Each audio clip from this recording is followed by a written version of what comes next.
Imagina que estás en el fondo del océano, no flotando, de pie. El agua a tu alrededor es tan poco profunda que la parte superior de tu embarcación, un tubo de acero que transporta a 81 hombres, roza el límite matemático entre la supervivencia y la catástrofe. Un cálculo erróneo, un grado de error en la inclinación del casco, un instante de vacilación del timonel, y el mayor puerto de guerra en la China controlada por Japón se convierte en tu tumba permanente. Ahora imagina que tu oficial al mando te ordenó estar allí a propósito, no porque fuera temerario, no porque hubiera perdido la cabeza en los largos meses de guerra en el Pacífico, sino porque vio algo que nadie más se atrevió a ver, una oportunidad oculta dentro de lo que cualquier oficial naval sensato de la Armada de los Estados Unidos habría considerado una imposibilidad absoluta. Un objetivo tan enorme, tan fuertemente defendido, tan geográficamente traicionero, que la doctrina estándar de la guerra submarina estadounidense ni siquiera se había molestado en redactar un plan para atacarlo, porque atacarlo se consideraba un suicidio, porque se suponía que ningún submarino debía ir allí, porque el agua era simplemente demasiado poco profunda. 30 barcos japoneses yacían anclados en el puerto de Namquan, en la costa sur de China. 30, un convoy de buques mercantes, petroleros, buques de desembarco y sus escoltas. Una de las mayores concentraciones de buques japoneses que la Guerra del Pacífico había ofrecido jamás a un solo submarino estadounidense. Y allí estaban, cargados de combustible, municiones y suministros, apiñados como peces en un barril, completamente seguros de su seguridad, porque ningún submarino había sido lo suficientemente loco como para seguirlos adentro. Eso fue el 23 de enero de 1945. Y el submarino que cambió el curso de los acontecimientos fue el USS Barb. Y el hombre que lo llevó hasta allí fue uno de los comandantes navales más extraordinarios de la historia militar estadounidense, un hombre que creía, con toda la precisión de su mente brillante y audaz, que las mayores victorias en la guerra no las consiguen quienes siguen las reglas, sino quienes las entienden lo suficientemente bien como para saber exactamente cuándo romperlas. Para comprender lo que ocurrió aquella noche en el puerto de Namquan, primero hay que entender cómo era realmente la guerra submarina en el Pacífico en enero de 1945. Porque no fue la historia de triunfo y caza fácil que a veces muestran las películas de la posguerra. Fue una guerra de desgaste, de matemáticas y de brutales fallos sistémicos, y los hombres que luchaban en ella lo sabían. A principios de 1945, el servicio de submarinos de la Armada de los Estados Unidos llevaba más de 3 años librando una campaña submarina contra la navegación japonesa. La lógica estratégica era sólida, casi brutalmente simple. Japón era una nación insular, un imperio construido sobre el océano. Cada gota de petróleo que alimentaba su maquinaria de guerra, cada tonelada de acero, cada libra de alimentos que mantenía a sus ejércitos luchando, prácticamente todo tenía que viajar por mar. Cortar esas rutas marítimas, estrangular el transporte marítimo, asfixiar al imperio. Ese era el plan. Los submarinos eran el arma. Sobre el papel, las cifras eran asombrosas. Para 1945, los submarinos estadounidenses ya habían hundido más de 1,100 buques mercantes japoneses.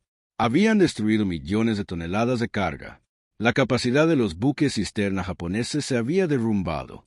Las islas principales comenzaban a sufrir las consecuencias de una escasez de combustible tan grave que la Armada Imperial japonesa estaba racionando las operaciones. Gigantes como el Yamato y el Musashi ya ni siquiera podían zarpar libremente porque las reservas de petróleo de Japón no tenían suficiente para desperdiciar en nada que no fuera una batalla decisiva. La campaña submarina estaba funcionando. Estaba funcionando de maravilla, pero tuvo un precio terrible. El servicio de submarinos estadounidense sufrió la mayor tasa de bajas de todas las ramas de las Fuerzas Armadas de Estados Unidos durante la Segunda Guerra Mundial. Se perdieron 52 submarinos. Más de 3.500 submarinistas nunca regresaron a casa, aproximadamente 22% de todos los que sirvieron. Y esas cifras, por devastadoras que sean, solo cuentan una parte de la historia. La otra parte es la historia de oportunidades perdidas. La historia de enormes objetivos que nunca fueron atacados porque la doctrina, el procedimiento operativo estándar, oficial y aprobado de servicios submarinos de Estados Unidos, se basaba en la cautela, en la limitación, en la idea lógica, bien razonada y profesionalmente defendible de que el mayor activo de un submarino era su capacidad de ocultarse, y que ocultarse requería aguas profundas. La doctrina oficial era clara. Los submarinos estadounidenses debían evitar aguas con menos de 10 brazas, 60 pies, de profundidad. Un submarino de la clase Balao, como el USS Var, tenía un diámetro de casco de aproximadamente 27 pies. Necesitaba profundidad. Profundidad para sumergirse. Profundidad para maniobrar. Profundidad para escapar. En aguas poco profundas, no podía sumergirse. No podía esconderse. No podía huir. Se convertía, en la cruda realidad de la guerra naval, en un blanco fácil en lugar de un depredador. Y los japoneses lo sabían. Precisamente por eso, a finales de 1944 y principios de 1945, los comandantes de convoyes japoneses adoptaron una contramedida sencilla pero cada vez más eficaz. Comenzaron a desviar sus buques más valiosos por aguas costeras poco profundas, bordeando la costa china y fondeando en puertos y ensenadas donde, según las cartas náuticas, un ataque de submarinos estadounidenses era teóricamente imposible. El convoy que se encontraba en el puerto de Namquan el 23 de enero de 1945 estaba allí precisamente por eso. El comodoro japonés al mando de ese convoy había hecho los cálculos. Estaba a salvo. El agua era demasiado poco profunda para que entrara un submarino estadounidense. Podía fondear, dar descanso a sus tripulaciones, realizar reparaciones menores y redistribuir la carga, todo ello con la absoluta certeza profesional y lógica de que ningún submarino estadounidense iba a atacarlo. Nunca había conocido al comandante Bennet Fluke. Gene Fluke nació en Washington, D.C. en 1913, hijo de un oficial del ejército. Se graduó de la Academia Naval de los Estados Unidos en Annapolis en 1935, lo que lo convirtió en un profesional naval de primera categoría. Alguien que había estudiado la doctrina, comprendía el cálculo de riesgos y recompensas en la guerra y podía citar con precisión el manual oficial si se le preguntaba. Era brillante. Sus expedientes académicos lo demostraban. Sus informes de aptitud física lo demostraban. Todos los que sirvieron con él notaron la misma cualidad, una inteligencia que no solo procesaba la información, sino que la reorganizaba. Fluke tenía el don de ver los mismos hechos que todos los demás y llegar a una conclusión completamente diferente. Tomó el mando del USS Var a finales de 1943 y, desde el principio, demostró que no sería un comandante de submarino convencional. Su agresividad incomodaba a algunos de sus compañeros y mantenía a sus superiores muy atentos. Extendía las patrullas a zonas más alejadas. Atacaba objetivos que otros comandantes pasaban por alto. Estudiaba obsesivamente los patrones enemigos, observando no solo dónde se encontraban los barcos japoneses, sino también hacia dónde se dirigían y por qué. No se limitaba a atacar convoys. Intentaba comprenderlos, anticiparse a ellos y superarlos. Pero Fluke no era temerario.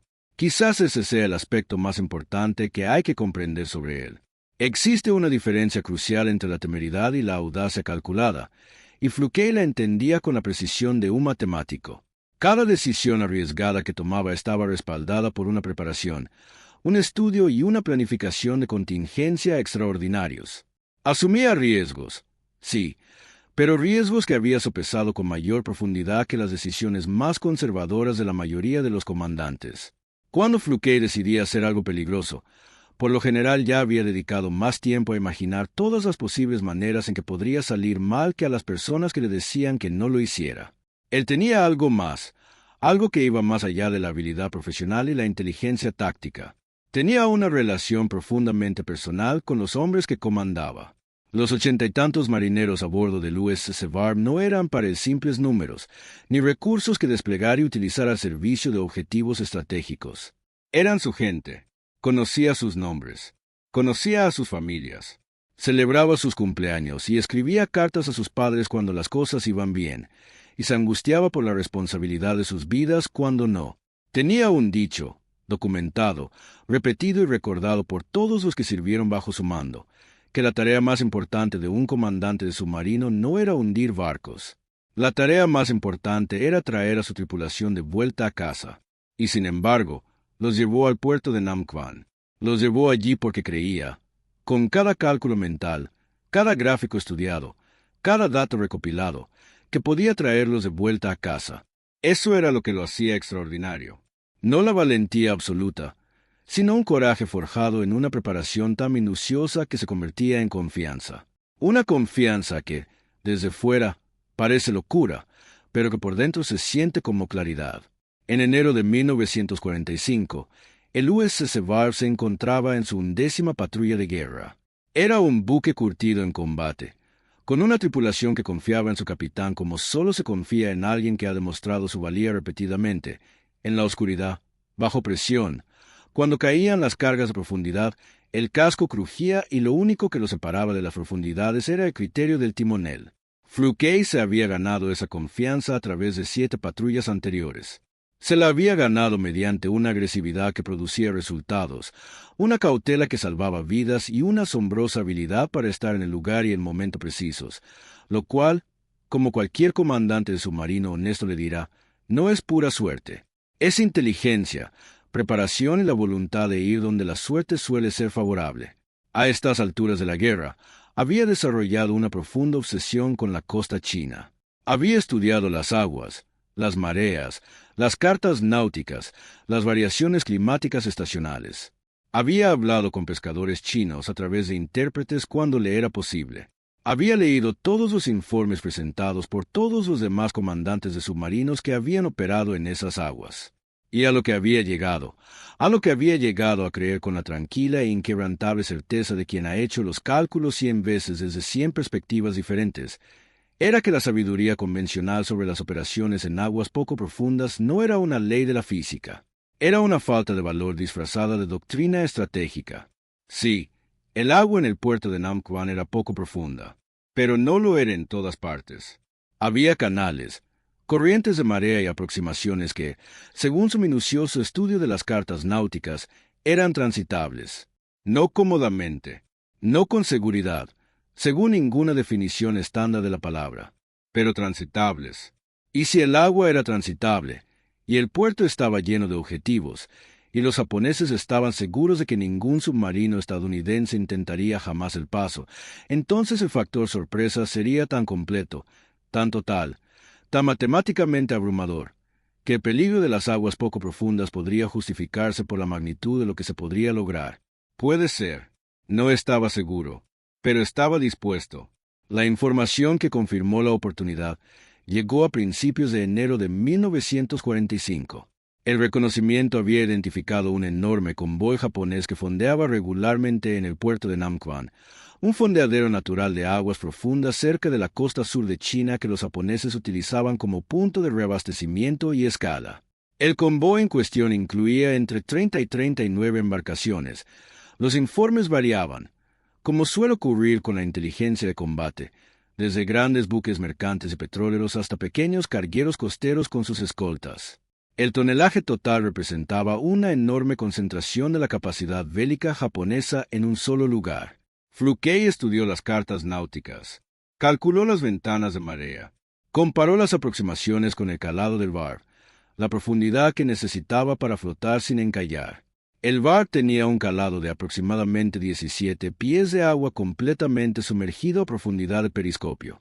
Pero en superficie, funcionando con sus motores diésel por la noche, solo necesitaba unos 15 pies de espacio libre bajo su quilla para operar con seguridad. Los canales de acceso al puerto, con la marea alta, ofrecían quizás, un margen suficiente. 6 brazas, 36 pies en algunas zonas. Lo que suena como un margen cómodo hasta que te das cuenta de que 6 brazas es el mínimo absoluto, que las cartas náuticas podrían no ser perfectamente precisas, que había bancos de arena y bajíos que las imágenes de reconocimiento no podían cartografiar completamente, y que cualquier error de navegación podría dejar al Var encallado en medio de un puerto controlado por los japoneses sin forma de sumergirse, sin forma de huir, y con 30 barcos llenos de enemigos rodeándolo por todos lados. Reunió a sus oficiales, les mostró los gráficos, les mostró los cálculos, les explicó lo que creía posible y cuál era el umbral de riesgo aceptable. Y entonces hizo algo que, a su manera discreta, fue tan extraordinario como todo lo ocurrido aquella noche en el puerto de Nam Quan. Les preguntó su opinión, no de forma democrática, donde todos tienen derecho a voto. Él era el capitán. La decisión era suya. Pero preguntó porque creía que las mejores decisiones tácticas las toman los comandantes que han escuchado atentamente a las personas a las que están a punto de liderar hacia el peligro. Sus oficiales estaban preocupados. Claro que sí. Los riesgos eran reales, las cartas náuticas imperfectas y el agua terriblemente poco profunda. Pero también confiaban en Fluke. Y Fluke había hecho los cálculos. Expuso los planes de contingencia. ¿Qué harían si el agua resultaba demasiado poco profunda antes de llegar a la posición de ataque? ¿Cómo abortarían y escaparían si el radar japonés los detectaba demasiado pronto? ¿Cómo sería la ruta de retirada? ¿Cómo manejarían la caótica huida posterior al ataque a través de aguas donde un solo banco de arena podía acabar con todo? Lo había pensado todo. Se había preparado para todo. Así que sus oficiales, uno por uno, miraron a su capitán y le dijeron, cada uno a su manera, que si creía que se podía hacer, estaban listos para intentarlo. La tripulación recibió instrucciones y el USS Var inició su aproximación al puerto de Namquan. La noche del 23 de enero de 1945 fue fría y oscura, como suelen ser las aguas del sur de China en enero, una oscuridad total, negra y plana, interrumpida solo por el ocasional brillo fosforescente del agua agitada bajo el casco. Había suficiente nubosidad para impedir la entrada de la luz de la luna, justo lo que Fluke había deseado. El Var navegaba en la superficie, con sus motores diésel a baja potencia para minimizar el ruido y el casco lo más hundido posible. Se desplazaba a unos 10 nudos por las aproximaciones exteriores. Sus vigías escudriñaban la oscuridad con binoculares y el oficial de radar supervisaba los barridos con esa atención hiperconcentrada que surge cuando se sabe que un solo informe de contacto puede ser la diferencia entre la vida y la muerte. La entrada del puerto fue identificada con precisión. Fluke dirigió el barco personalmente, de pie en el puente de mando bajo el frío aire de enero, sintiendo el peso del mando en su sentido más físico. El peso de 81 vidas contra la posibilidad de asestar uno de los golpes más devastadores de toda la campaña submarina del Pacífico. Canceló las lecturas de profundidad a medida que llegaban de sonar, el instrumento que medía la profundidad del agua bajo la quilla. Cada lectura implicaba una pequeña decisión. Continuar o abortar. Continuaron. A medida que el Var se adentraba en el canal de aproximación, las lecturas de profundidad seguían disminuyendo.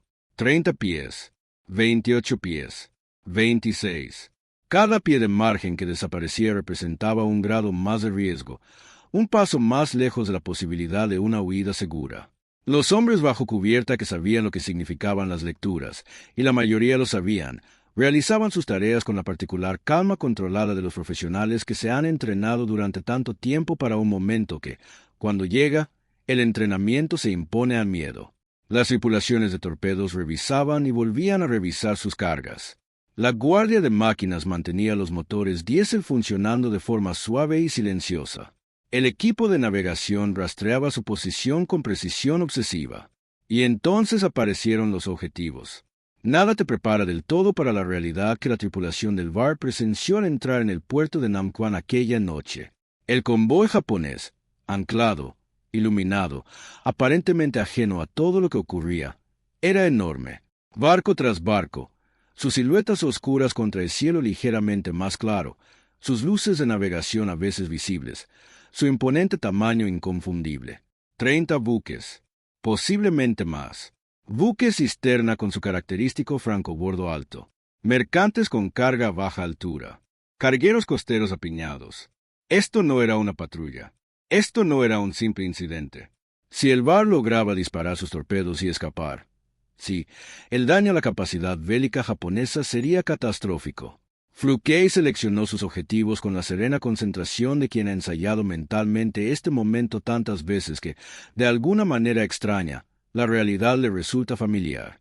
Identificó los buques más grandes, los que representaban el mayor tonelaje, el mayor valor militar, la pérdida más devastadora para la cadena de suministro japonesa. Calculó los ángulos de disparo y la dispersión de los torpedos. Se comunicó con sus oficiales de torpedos con el lenguaje sosegado y conciso de quienes realizan un trabajo preciso bajo una presión extrema. La Bárbara inició su ataque. Los primeros torpedos salieron de sus tubos a corta distancia, una distancia devastadoramente corta para los estándares de las tácticas submarinas convencionales, donde la doctrina estándar exigía disparar desde miles de metros de distancia, sumergidos a salvo, con suficiente océano para maniobrar y ocultarse. En el puerto de Namquan no había donde esconderse. No había posibilidad de bucear. Fluke disparaba desde una distancia aproximada de 3.000 metros contra sus objetivos principales, lo que en el espacio cerrado del puerto era prácticamente a quemarropa.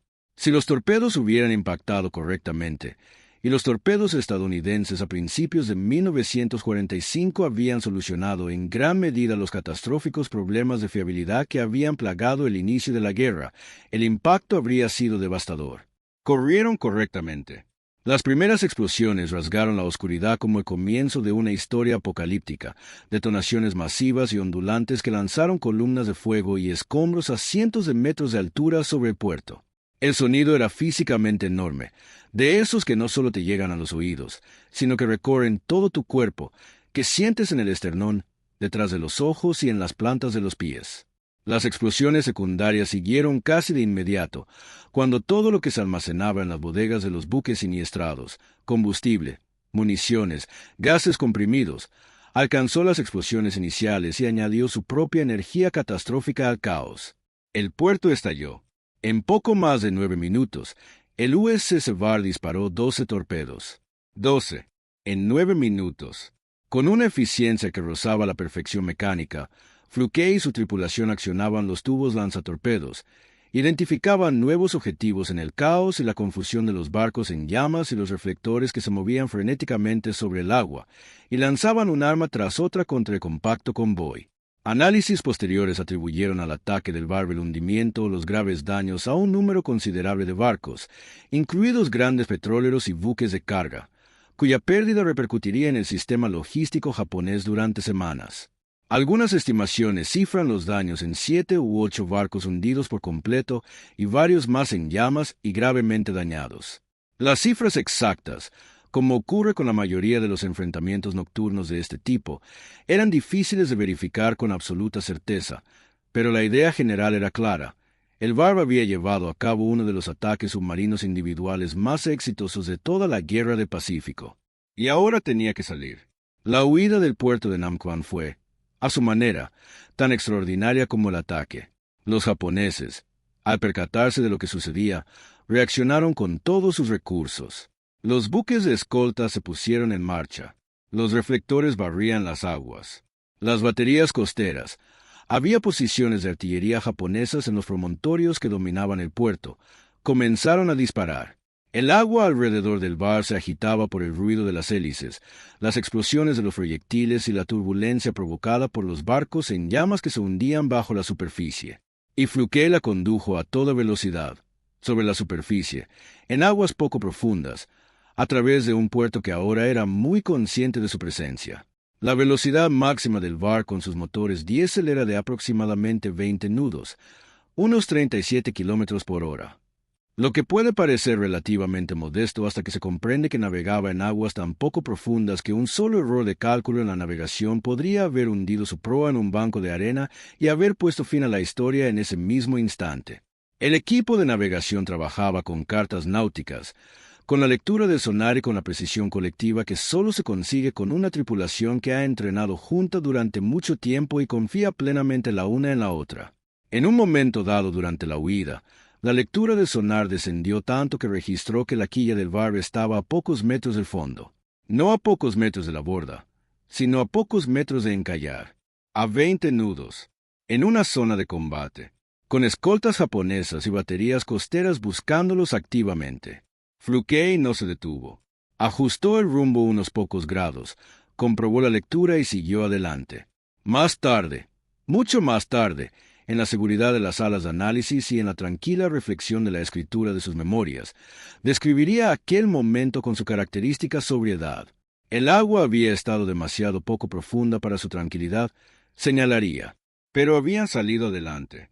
Lo lograron gracias a la preparación. Gracias a un comandante que había estudiado las cartas náuticas hasta conocer cada variación de profundidad, cada fluctuación de las mareas y cada ruta alternativa. Gracias a una tripulación que confiaba lo suficiente en el cómo para realizar su trabajo con perfecta precisión, incluso cuando el fondo estaba al alcance de la mano.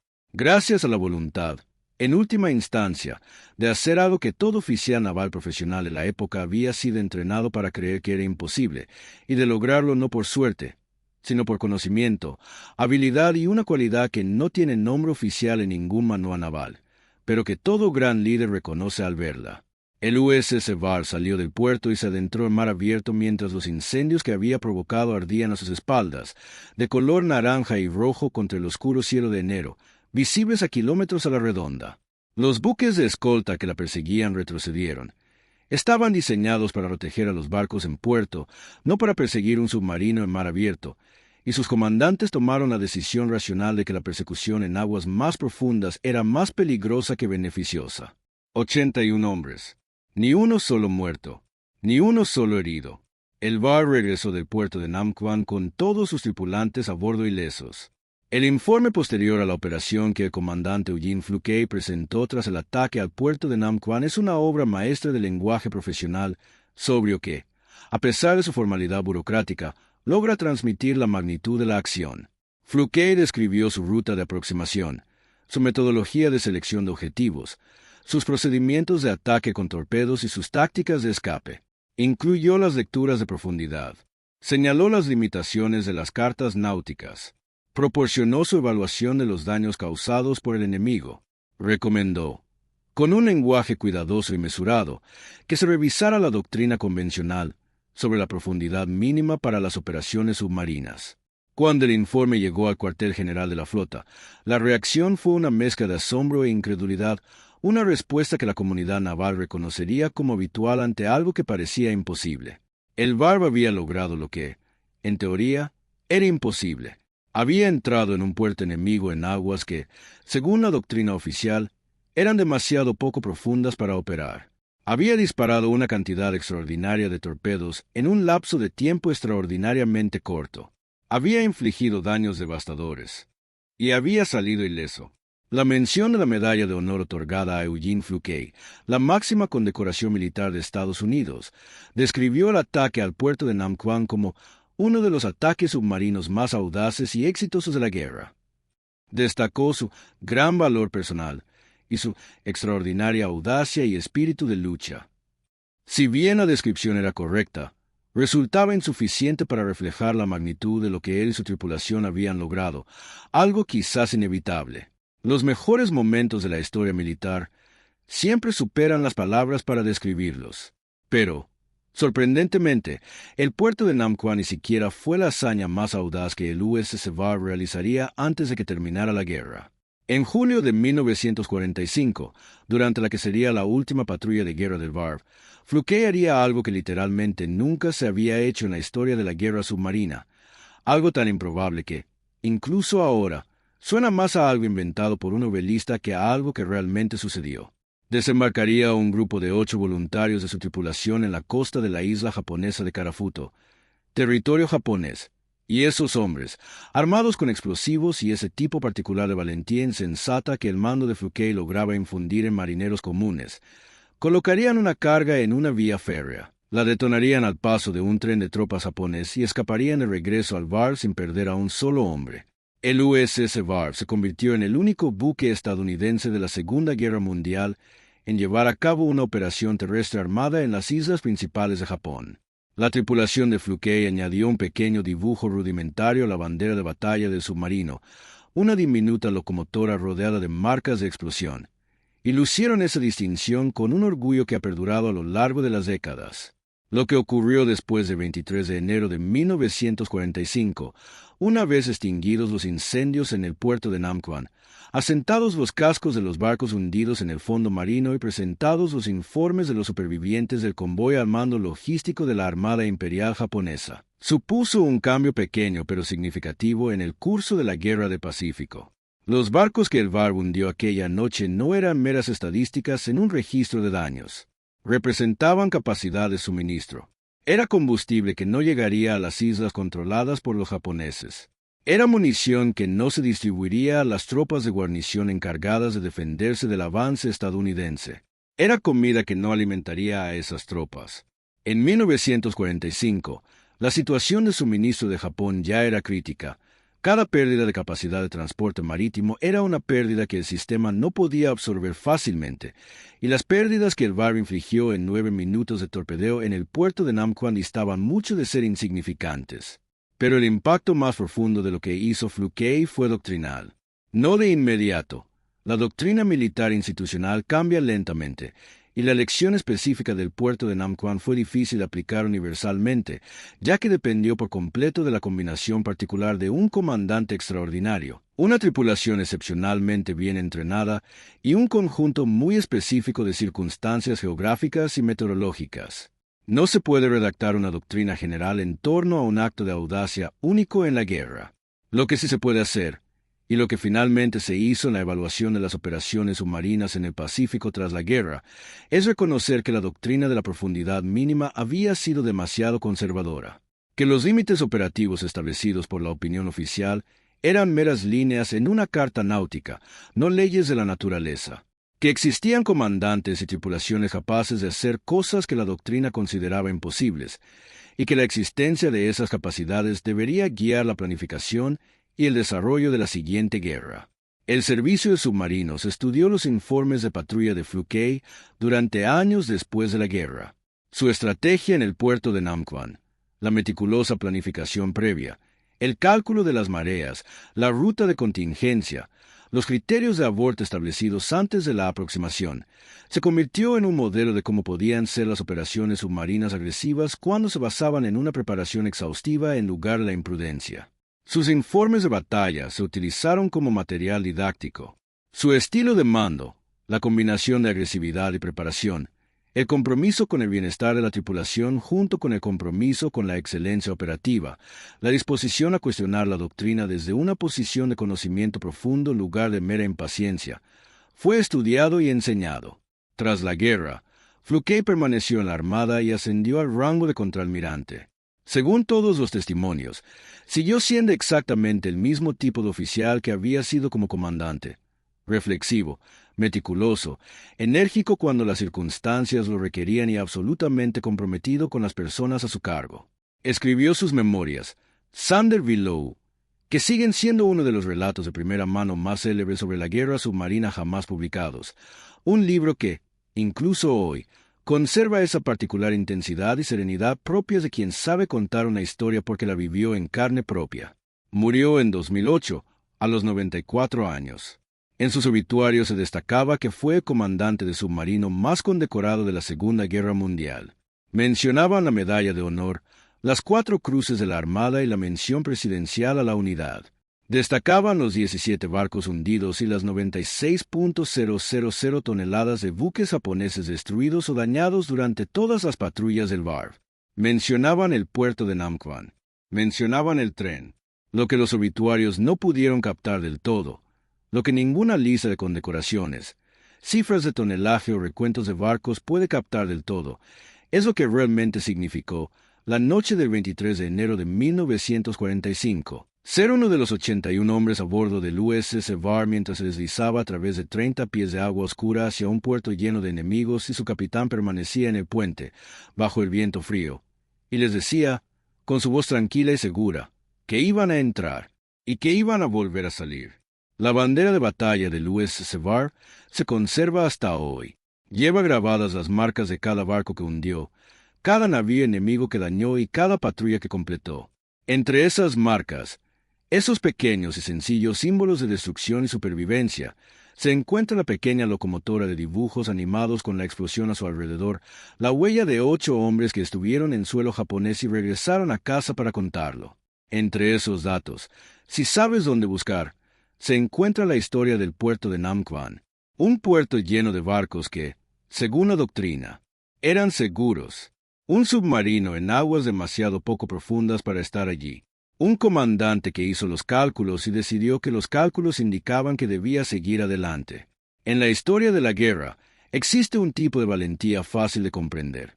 La de los hombres que luchan cuando no les queda otra opción, que se mantienen firmes porque no tienen escapatoria. Esa valentía es real y merece el respeto que recibe.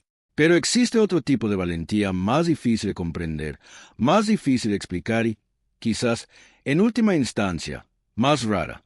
La valentía de un hombre que tiene la opción de elegir, que ha considerado todas las posibles catástrofes, que sabe exactamente cuántas cosas pueden salir mal y que le sucederá a las personas que ama y lidera si algo sale mal, y que, aún así, lo analiza todo, lo calcula todo, lo tiene todo presente, y sigue adelante, no porque no tenga miedo, sino porque ha decidido que lo que hay al otro lado del miedo merece la pena.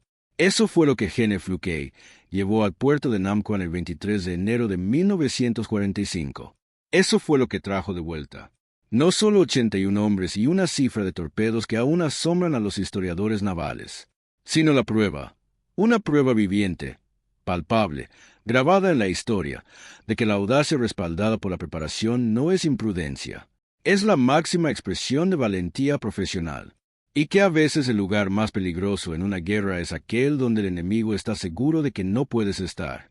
Si esta historia te conmovió, sí, al ver cómo aumentaban las cifras y se acercaba el puerto, sentiste lo que debió de ser estar en ese puente, entonces ya sabes por qué historias como esta importan.